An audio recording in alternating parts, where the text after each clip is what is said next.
In this video, I'll show you how to park your domain on Sedo in just a few easy steps.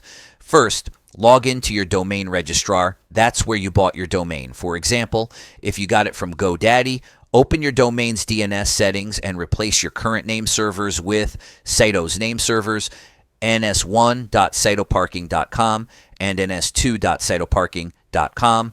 Then save your changes. Next, go to your Sedo account and add the domain to your parking portfolio. Sedo will detect it automatically once the name servers propagate, which can take a few hours up to a day.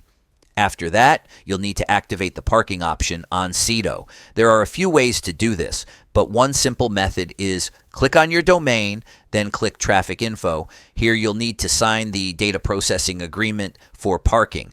If you haven't added your phone number to your Sedo account yet, they'll ask you to do it. Just follow the instructions and validate each step after reading the agreement.